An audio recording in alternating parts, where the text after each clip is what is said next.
Hey everybody, Tim Albrecht here, and thank you for listening to the YFP podcast, where each week we strive to inspire and encourage you on your path towards achieving financial freedom. This week I had the pleasure of sitting down with a friend and colleague, Sarah Atkins. In addition to being an incredible human being that has impacted so many, Sarah has over 20 years experience in the profession of pharmacy, including in community practice, managed care, ambulatory care, and academia. She currently works in a shared position between Ohio State University College of Pharmacy and Ohio University College of Osteopathic Medicine. She also spends clinic time with Ohio Health Family Practice Residency Clinic. In 2020, she realized a vision to build Rising Suns Pharmacy, a nonprofit pharmacy for the community in Southeast Ohio, where she serves as the interim executive director. During the show, we talk about how and why she started a nonprofit pharmacy, the origins of her passion and dedication to provide healthcare services to communities in Appalachia, Ohio, Southeast Ohio, and Athens, why giving and philanthropy are a core part of her financial plan and goals, and how other pharmacists can get involved in using their expertise to serve others. Before we jump into the show, I recognize that many listeners may not be aware of what the team at YFP Planning does in working one-on-one with more than 250 households in 40 plus states. YFP Planning offers fee-only, high-touch financial planning that is customized for the pharmacy professional. If you're interested in learning more about how working one-on-one with a certified financial planner may help you achieve your financial goals, you can book a free discovery call at yfpplanning.com. Whether or not YFP Planning's financial planning services are a good fit for you, know that we appreciate your support of this podcast and our mission to help pharmacists achieve financial freedom. Okay, let's jump into my interview with Sarah Atkins. Sarah, welcome to the show. Thanks, Tim. It's good to see you. Well, I am so excited for this interview. We had a chance to reconnect a few weeks ago, but we have known each other for a while. I think we crossed paths initially through the Ohio State pharmacy and residency circles and through the Ohio pharmacy circles. So excited to be able to share a little bit about your career story, the work that you've done to start a nonprofit pharmacy, Rising Suns. And really the theme of today's episode is around giving and philanthropy, and really just an incredible story of what you have done throughout your journey. So before we get into that, give our listeners some background on you. Where did you go to pharmacy school, and what really drew you into the profession of pharmacy to begin with? Oh, that's a great question. So I literally have wanted to be a pharmacist since I was in the second grade. I know it's weird. That doesn't happen all the time, I know, but my sister was ill. My sister had actually kidney failure as a young child, and I had allergies. So we went to the doctor a lot. And it's funny because we used to go to the prescription shop in Athens here, in Athens, Ohio. And when we would go in there, my mom would say, you know what, Sarah, pharmacy is a really good job for a woman. I think that'd be a great job for you. You like science, you like math, you can make good money. You can live independently if you needed to. I was like, all right. So I was like, okay. And that was like the second grade. So since the second grade, I have wanted to be a pharmacist. I ended up going to pharmacy school at the University of Toledo. Go Rockets. How about that? A lot of people forget that. They think I went to Ohio State. So I got my doctorate at Ohio State, but I did my undergrad at the University of Toledo. And so anyway, went to UT, and I graduated actually in 98. So even when I graduated at that time, I told my mom, I was like, meds are so expensive. I was like, people don't have access to medications and they're so expensive. This was in 98. This was a long time ago. And I was like, people are dying because they can't get access to medicine. It's only going to get worse. So I would say it even started maybe at that time. So anyway, graduated University of Toledo, graduated there in 98. I actually worked for Meyer Pharmacy. I floated in Northwest Ohio, around the Toledo area for a couple of years. And then I ended up moving to Columbus. I actually, at that time, worked for Medco Health Solutions, which is now Express Scripts. And I did work there for around 12 years. I worked my way up. During that time, I wanted something more clinical. So I went back to school and I had an opportunity to get my non-traditional PharmD is what we called it. So I worked full time, and I went and got my PharmD at Ohio State University. And I graduated there with my doctorate in 2010. I wanted to teach and do something more clinical, so I needed to get my PharmD in order to make that happen. So that's a little bit about me. I'm sure I've missed some things. No, that's great. And I think that was one of the things I wanted to talk through for just another moment was, that decision to go back and get your PharmD. And I know there's not many. I think there's maybe just a couple out there now of the non-traditional PharmD programs. At the time, Ohio State had a distance-based program, but big decision, right? You're 10 plus years in your career. You've had experiences in community practice. You've worked your way up in managed care. And then you make this decision to go back to pharmacy school plus residency at Ohio State. And so primary motivation around that was really that desire to teach and needing that door to open. Tell us more about that. So I got kind of tired of what I was doing. And I think everybody does. I think we all hit that point where you just need a change. And so I had been with Medco for a while and was looking for something more clinical. And I was like, I just really need something more clinical. So I actually started looking for jobs and realized that my RPH, my BS in pharmacy was not going to get me something more clinical. Mm-hmm. So I started looking around and I thought, I don't think I'm going to be eligible for working the jobs that I want without my PharmD. So I started looking around at, okay, what would it take to get the PharmD? And actually at the time, right, I think at the time, it was a good time then, Medco actually paid for 75% of my degree. Wow. So as I was, it was kind of a no-brainer. Mm-hmm. Like, I was like, okay, it's going to be 2 to 3 years of non-traditional time, and I would get my PharmD at the end. So, and it was only, I actually paid cash for it because I was working full time and going to school, which, when I was in my early 30s and I had a lot of energy then. I think I only got maybe like 2 to 3 hours of sleep at night. Oh my goodness. I guess I was that dedicated. I would oftentimes fall asleep in my chair listening to my classes. It was pretty funny. But yeah, I wanted something more for my career. And I really loved teaching. I did a lot with the students and a lot of training of pharmacists when I worked at Medco, and decided that teaching and something more clinical was definitely the way I wanted to go. And those relationships at Ohio State obviously would continue to bear fruit to this day. I know you're so well admired among the faculty at Ohio State, and obviously there's been collaborations there that have happened since then. So tell us about that journey post-residency and ultimately the doors that would open related to that passion around teaching and the work that you've been doing since then. All right. So when I graduated from my PharmD, it was June of 2010.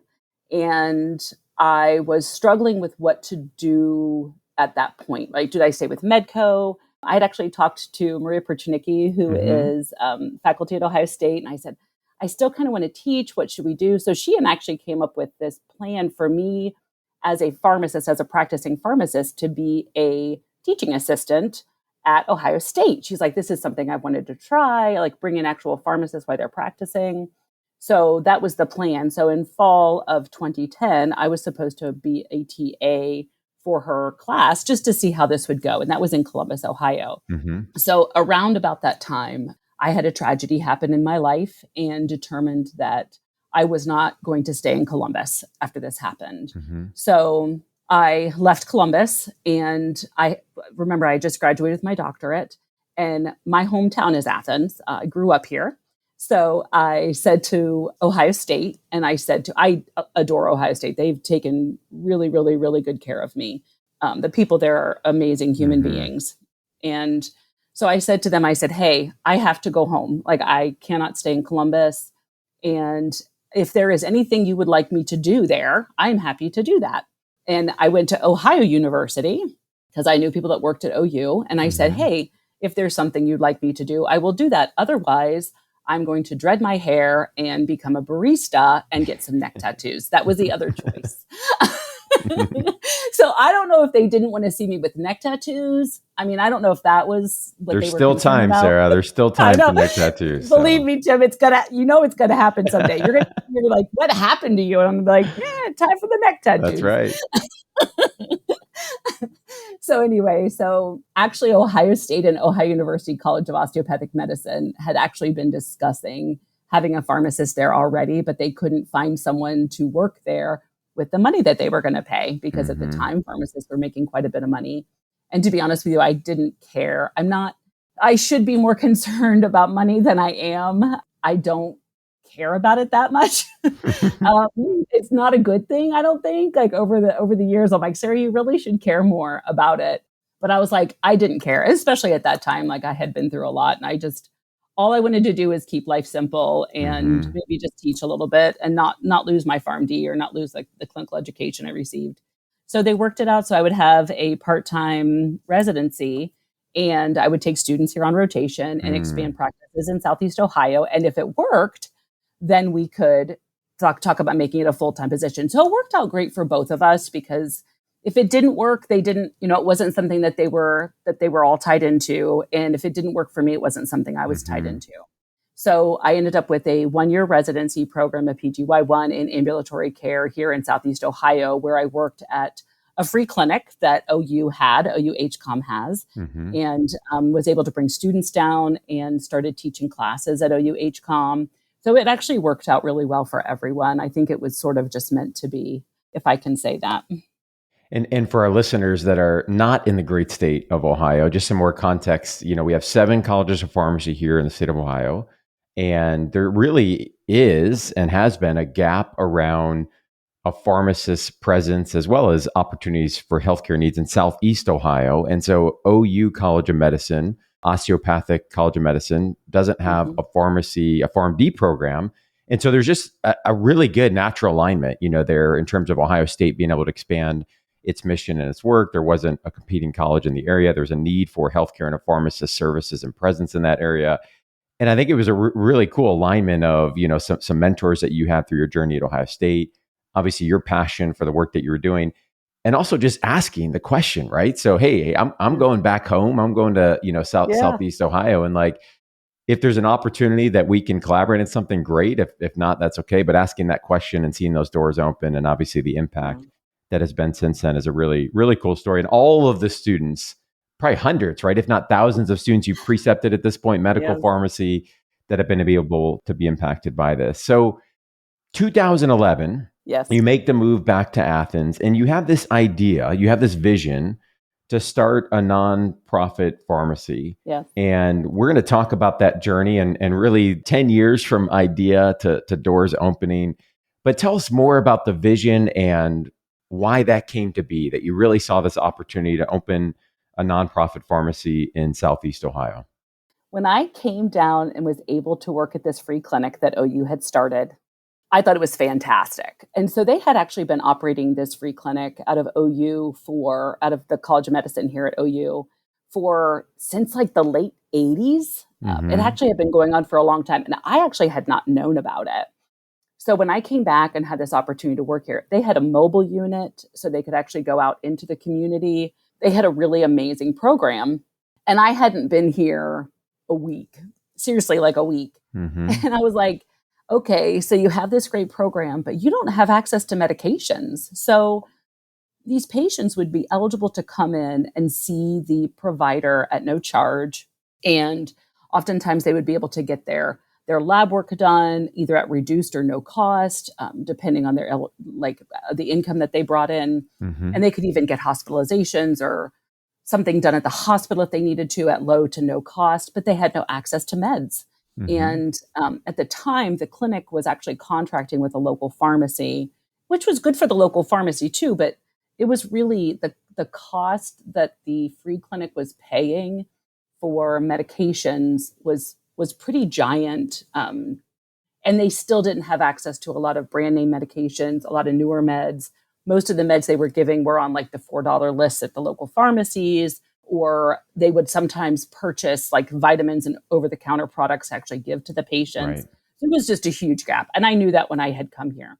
So shortly before I moved back to Athens, I had a tour of the charitable pharmacy in Columbus, which I didn't realize at the time they had just opened. So that was, just a few years before I moved to Athens, a couple years, actually a year before I moved to Athens. So anyway, had that tour at the charitable pharmacy. And then when I came to Athens, I was like, oh my goodness, we need a charitable pharmacy. That's the bottom line. We need a pharmacy here to offer meds at no cost to the patients of the area, because we had people who were working and weren't offered insurance, or their insurance costs were so high that they could not pay for medications on top of the insurance costs. I also find it pretty frustrating that the patients who don't have money don't have access to the most clinically relevant medications of the time.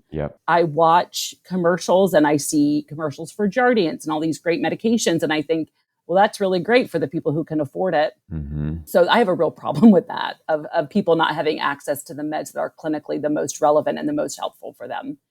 I saw that gap in care and I thought, oh, the charitable pharmacy, we need one of those here. So it truly started probably in 2011. About the summer of 2011 is when I started looking for how do I do this? Like, what are our next steps to getting a free pharmacy in Southeast Ohio? So that's where it started. And so one of the things I always like to ask folks that have started something, right? That could be a business, for-profit, nonprofit, is it's one thing to have a bold vision. It's a huge, huge step. It's another thing to actually take action and take that first step without getting paralyzed by all of the things that can happen between idea, I want to open a nonprofit pharmacy, to actually being able to dispense that first medication, right? And probably are arguably more complex than most ideas folks have when you think about the landscape of nonprofits, when you add on top of that some of the regulatory aspects of obviously dispensing medications and pharmacy and funding and all of these things. So that first step I want to focus on, because that's the piece where often I think folks get hung up on is, I've got this vision, I'm passionate, I'm excited about it. I can see potentially that first person walking in the door. We're making a difference in the community. Oh my gosh, there's a lot that needs to happen between now and then. So tell us about that first, few months or years as you think about the things that needed to happen and how you were able to get momentum and take those first few steps forward. You and I had talked about this prior, but when I saw that we needed that in 2011, I reached out to a lot of people that I knew or thought may be able to assist or want to expand or connect with Southeast Ohio. So I reached out to a lot of people over that period of time. So from around 2011 to around 2019, I connected with a lot of people trying to not recreate the wheel, but expand other services to Southeast Ohio region. I wasn't necessarily told no directly, but I was not, it wasn't something that they saw in their vision, is what I was told from several people. Either that or I would just be ignored, which I'm going to say that I think I knew that it was such a need down here, and I guess I expected more. Yeah. And so I got really frustrated. And I'm going to tell you, I think the first step was me saying, you know what? I'm finished with this. I'm going to do it myself. If no one's going to help me, kind of like a child, I guess you would say, like, if you're not going to help me, I'll just do it myself. Which I think that a lot of people, even in Southeast Ohio, who I had been working with at the time, I had worked a lot with the Atkins Foundation. I want to say that they have been incredibly supportive of me in my journey. But anyway, they were kind of the first step for me. And I had worked with a woman named Susan Urano from the Atkins Foundation, who I think she thought I was a little bit crazy, but yet wanted to watch what it looked like. So she had been incredibly supportive of me getting started. So the moment I said, you know what, I'm finished, I'm going to do this myself, I had several providers in the area who were also motivated to make this change. One of my closest allies in this has been a physician named Mark Richards, has been incredibly supportive on this. And he saw the vision with me. So he was really helpful. So I think it was finding that small group of people who would also carry that torch with me. And we formed a board. So the first thing we did was form a board in fall of 2019. So that is sort of where we started. And it consisted of physicians. It consisted of a professor I had worked with at the College of Chemistry he worked in the pre-pharmacy program here. So Ohio University actually has a pre-pharmacy degree that they can get, who we've partnered with Ohio State over the last several years. We've had a lot of people graduate from both OU and then go to the College of Pharmacy at OSU. But he sat on the board. I had a nurse practitioner on the board from the free clinic, and some local people on the board. And so we just started. We just literally all got together, sat down, and we just started. We had a lawyer, a wonderful lawyer. He's been fantastic. Ryan Law Offices, and he's been phenomenal. So anyway, I think it was just starting with kind of a handful of people. And I think that, the two things I take away from there are a vision that obviously, number one, resonates, but you're also, I think that naive optimism is a good thing when you're getting to, I really do. I tell my wife and I talk about this all the time. Like, if there is not some level of like naive, bordering, reckless optimism, like, we're probably not going to persist through, right? I mean, again, 2011, you have the idea. 2019, you form the board. it's an 8-year stretch of time, right? It's incredible to be able to then get to 2021. We'll talk about that 2022, where you're actually able to obviously operate and have an impact in the community. And so the board in 2019, and so, I sense a compelling vision there. And then obviously the second piece I was going to mention is that you've got people that join you in that vision. And so I think that's an incredible aspect of a leader is, number one, can we cast a vision? Number two, can we get other people involved and excited and on fire about that vision as well? So for those that are thinking about that, hey, I'd love to start a foundation or nonprofit, anyone who Googles start a 501c3, you're about 2 web pages in, you're like, maybe this isn't for me, right? So that board, I suspect, was an essential step in the nonprofit status. Is that correct? Right. Absolutely. So we had to have that to get our status, yes, to file the papers. And so you're navigating, it sounds like, with an attorney's help, but you were able to navigate through that 501c3 status for the pharmacy yourself. Yes. Okay. Yep. Okay. So we had help with the law office. Yeah. We had everyone signed the board, everyone signed the paperwork. And we had one of the people on the board actually donated, I think it was $250 to submit that 501c3 status. Okay. So take us from that moment, 2019, you have the board, and then you eventually would have a full launch in 2022. But obviously you mentioned to me before we recorded that you had a soft launch the year prior. Of course, there's the pandemic through all of this as well. So tell me about actually getting to that point of we're opening for business, and then ultimately, what the service looks like in terms of hours of operation and what we're offering. And then we can talk about the future going forward. Okay, that sounds good. So 2019, we got the board formed. And once we had the board, we also realized, so with the State Board of Pharmacy, Tim, you had mentioned earlier, there's a lot of regulatory issues. Even just starting a pharmacy, there's quite a few check boxes that you have to fill in before you can move forward, which is fine. It's just part of pharmacy and the part of the world we live in. It's fine. So the way we had the outlook with the board and myself, we looked at it like, we're going to take one step. And the only thing that kept going through my head this entire time is the journey of 1,000 miles begins with a single step. That's right. The journey of 1,000 miles begins with a single step. I had to say that over and over and over again to myself. And every time we take 2 steps forward, we would have 1 step back, and 2 steps forward and 1 step back. I will say that I also feel that there are funders in and around the state of Ohio who also saw the need for this. So once we got the 501c3 status, we had to have that first, right? Yep. The second thing we had to have was an address. We couldn't do anything without having an address, right? And I said, okay, well, then we need funding for rental space. Like we have to be able to get a space. And what does that look like? And how much money do we have? And how do we get a rental space if we don't have any money? And when we talked earlier, I was thinking about people asking if they should do a nonprofit. And I would say, don't do it. I'm just kidding. I really am kidding. Like it's truly taken a piece of my soul to work on this. And I keep waiting for that moment when it's going to fly, right? When it's going to like leave the nest and take off. It's coming. I'm hoping, fingers crossed. So anyway, I actually think the interesting thing with COVID is I actually think that we got a lot of grants because of COVID. I think it was actually a benefit to us, which you can say that, right? COVID was a benefit. But I actually believe we got quite a few grant opportunities because of COVID. And we actually received funding from the state of Ohio, from the Charitable Healthcare Network in the state of Ohio, who does indigent funding. They gave us a nice amount of money that we could at least start to rent a space.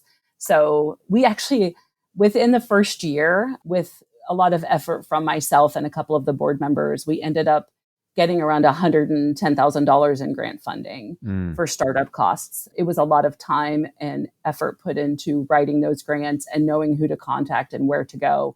So, I mean, it literally took a year just for us to get the grants and the startup funding. And then another year as we purchased our equipment and software and computers and phone lines and internet, and we had to have the state board come in and inspect. And then we had to, once we got our pharmacist license approved, then we had to order medications and contact those people and make sure we had our terminal distributor set up and make sure they had their terminal distributor set up, right? Like, yeah, it was a long process. We actually started dispensing in June of 2021 as a soft opening. I had been working with one of the Ohio Health has also been an incredible partner for us, but I was working with the Ohio Health Clinic and we sort of did a soft opening with them just to make sure that we were able to fill prescriptions.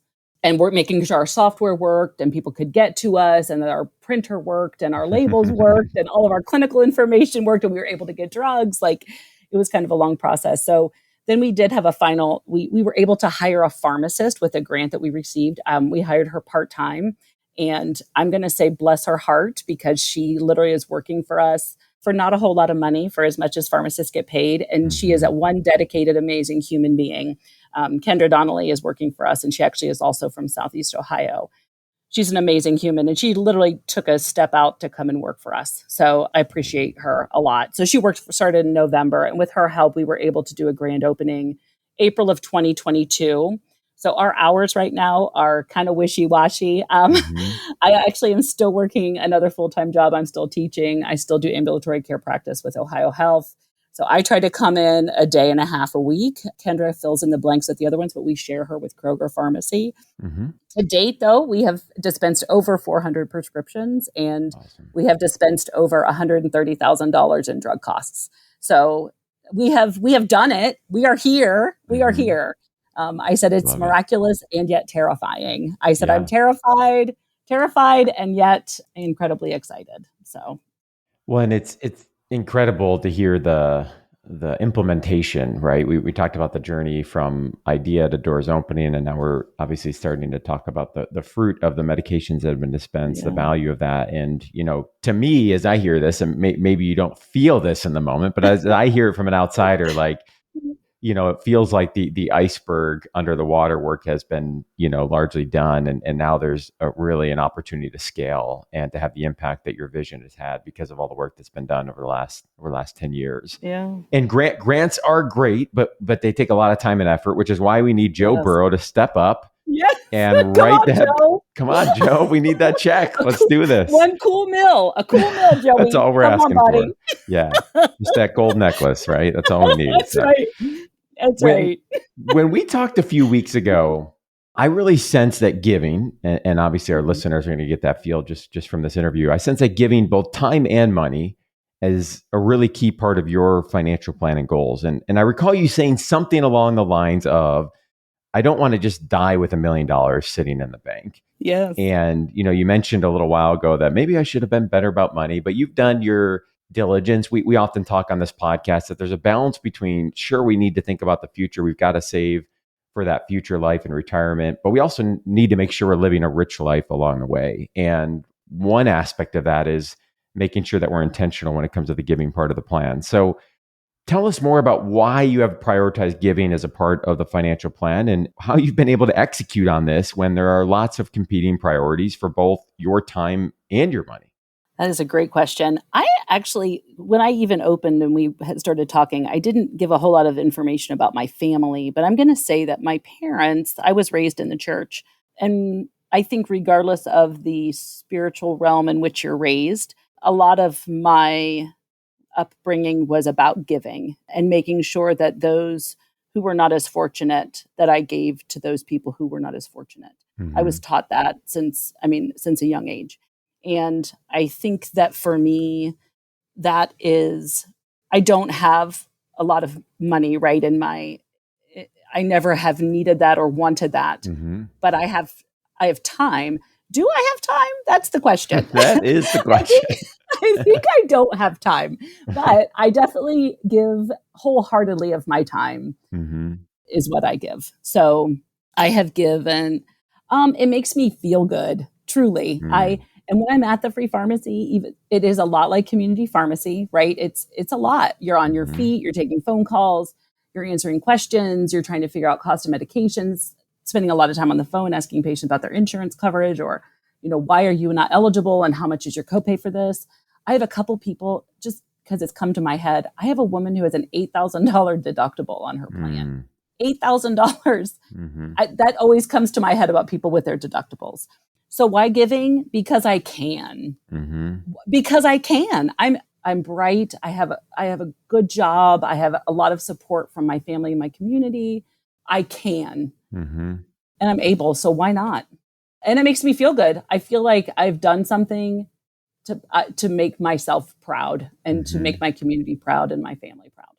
I love that. And, because I can, you talked about the time and obviously it makes me feel good. There's a book I read a couple years ago called Happy Money by Elizabeth Dunn, The Science of Happier Spending. And it's a really cool read into, we always talk about the connection between happiness and money and ultimately Mm, what really matters. And what they conclude through their research is it really comes down to giving and experiences. Those are really nice. the two main things. And I think when we're talking about this journey, it's really both of those together, right? It's the experience of what you've built and the impact that it's going to have and the legacy of that, but also obviously the fulfilling aspect of being able to give up your time and of money as well. And, you joked about, do I really have time? And, I think that's a real thing. And I would really encourage our listeners, like Sarah's been at this for a long time. And so for this to really grow and scale and have the impact, we need people to step up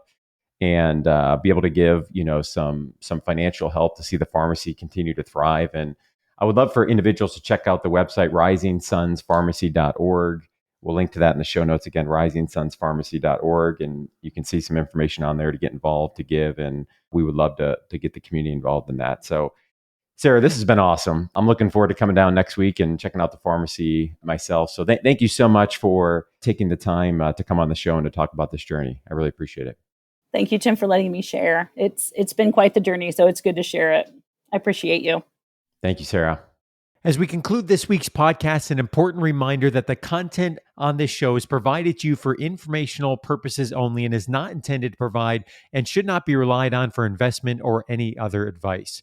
Information in the podcast and corresponding materials should not be construed as a solicitation or offer to buy or sell any investment or related financial products. We urge listeners to consult with a financial advisor with respect to any investment. Furthermore, the information contained in our archived newsletters, blog posts, and podcasts is not updated and may not be accurate at the time you listen to it on the podcast. Opinions and analyses expressed herein are solely those of your financial pharmacist unless otherwise noted and constitute judgments as of the dates published. Such information may contain forward-looking statements which are not intended to be guarantees of future events. Actual results could differ materially from those anticipated in the forward-looking statements. For more information, please visit yourfinancialpharmacist.com/disclaimer. Thank you again for your support of the Your Financial Pharmacist podcast. Have a great rest of your week.